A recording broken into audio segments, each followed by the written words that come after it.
Hey guys, thanks for tuning in. This is Marina with a Project-Nerd podcast brought to you by Phineas Coffee, coffee for gamers. Thank you, Phineas Coffee. I am here with some amazing cosplayers I found out on the floor. I might be a little biased because Sailor Moon is probably one of the greatest animes of all time. No lies there. But would you guys like to introduce yourselves, your name, and your character, please? Yes, my name is Carissa Bruner, and I'm Soggy from Sailor Moon. My name is Nathaniel Sass, and I am Mamoru from Sailor Moon. My name is Jordan, and I'm Haruka, Sailor Uranus from Sailor Moon. Awesome. And I love the casual cosplays you guys have. School uniforms. And for, Mamoru, he's the more esteemed college guy. So he's dressed formally. So can I ask you guys why Sailor Moon? I just love Sailor Moon so much, and I feel like she just has so many good looks, too. She has such a really good, iconic fashion sense. Like, she has her school uniform, she has her Sailor Fuku, but, like, even her casual outfits are really cute. So I've cosplayed one of her casual outfits before, and that was my first cosplay of her, and with a different wig, with a worse wig. And this is the second rendition with the school uniform, and this is a toy that I broke and sewed it on, and this was a really cheap wig that I fixed, but it's still pretty cheap and bad. But so this is the second rendition, so I'm trying to get better at it, but I'm building up to the main big Sailor Fuku, and I want to be perfect by then. So this is your evolution, your exactly. transformation, if my you would. transformation. Yes, my. It's really slow. It's a transformation sequence that lasts like months. Yeah. And several cons. Oh, man, that would be the worst to air on TV. The villains would have won, the Negi universe taken over. Like, sorry, Neo Tokyo, you didn't have a chance. Sorry, I was still transforming, sorry. She's got to get ready.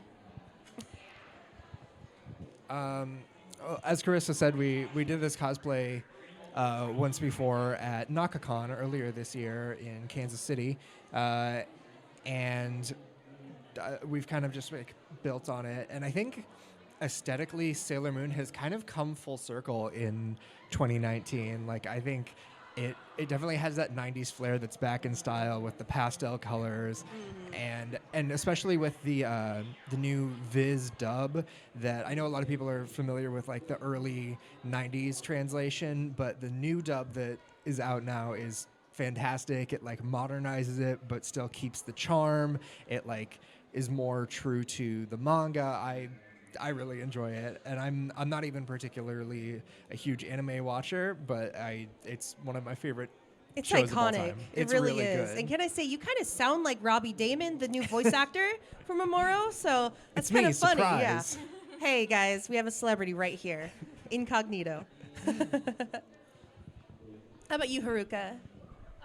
Well, this is my first time cosplaying at a con, so I guess I did this because like the androgyny was like true to myself, I guess. That is awesome. And that's another good thing about Sailor Moon. Like, ever since the early 90s, it was kind of almost controversial to have, like, not only, like, semi-nudity, but characters that were true to themselves, not necessarily having any, like, gender identity. It was just really cool and really ahead of its time. So Sailor Moon was iconic for a lot of us growing up. It was awesome. So speaking of which, you Sailor Moon enthusiasts, what's your favorite episode you can think of right now? On the spot. The one I've been thinking about a lot today is Usagi's birthday, because today is Usagi's birthday. You are right. It oh is. my gosh, June 30th. June 30th, and then she's really mad at Mamoru because he didn't remember his birthday, but she's never told him.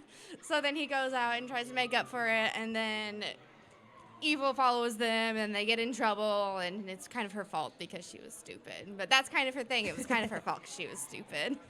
Usagi's crybaby personality. That's okay, though. I'm a crybaby. Yeah, no, I really messed Oops. with that. Earlier, I was trying to talk to someone. I was stuffing my face with chips, and I was like, "I'm sorry, I'm just really hungry." They're like, "Yep, typical Usagi." I'm like, True to character, right?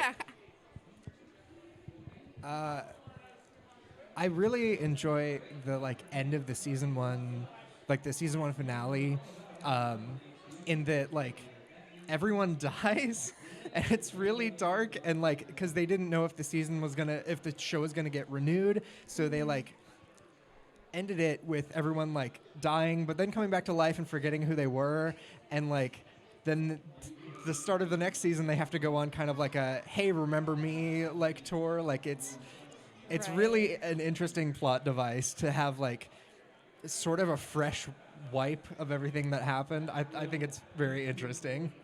That was a difficult choice too, I think, for a kids cartoon to bring that kind of like level of, like dealing with death and stuff and rebirth and, your life path. But once again, Sailor Moon ahead of its time.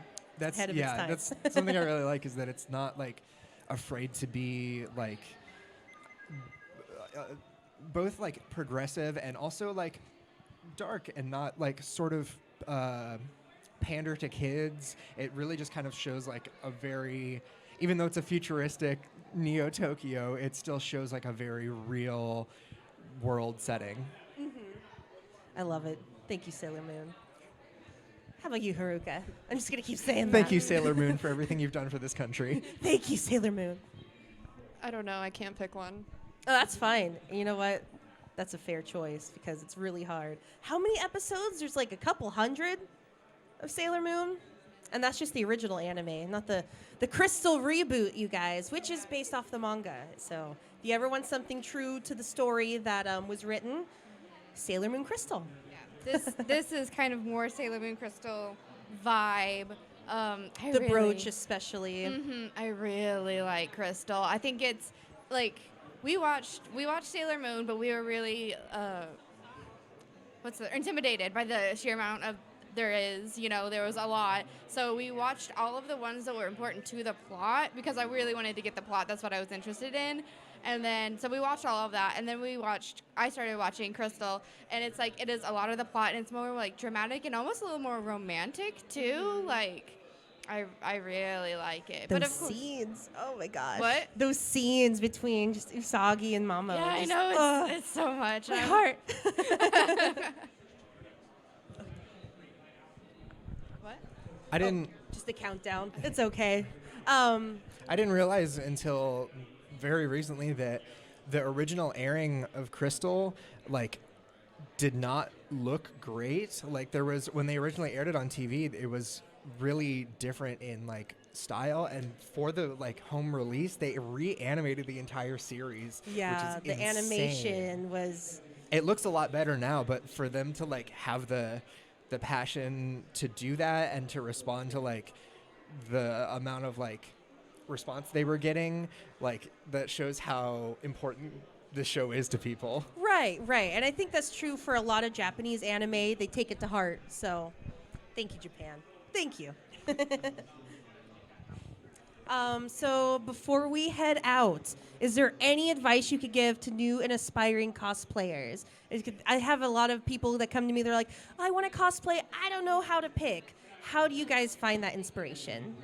I think it's the most fun to cosplay things that are very far from what you look like, because the first time you do it, you're like, this is so cool. I've never looked anything close to this in my life because I have very dark hair and definitely not blonde. And I really love colored contacts. I think it just really pulls everything together to look like you really are that character. Don't be afraid to go all out. Like, you might think you look silly, but then you're going to get stopped by people, and then you're like, you look great. And you're like, hey, this actually does kind of work, huh? So I think it's be bold from the first, like, go ahead, just be bold. That is awesome. Honestly, I cosplay characters I look like, so that is amazing advice. I love that. Total transformation for Usagi here. I was gonna say, you do look a lot like Shadow the Hedgehog, so I'm a hedgehog, you guys. I'm sorry.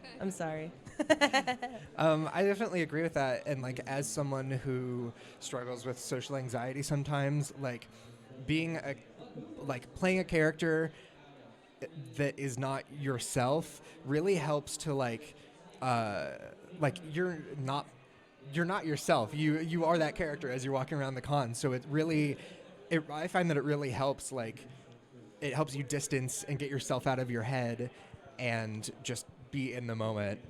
Definitely. Anything to add, Haruka? I kind of did the opposite thing. Forget your rules. Yeah.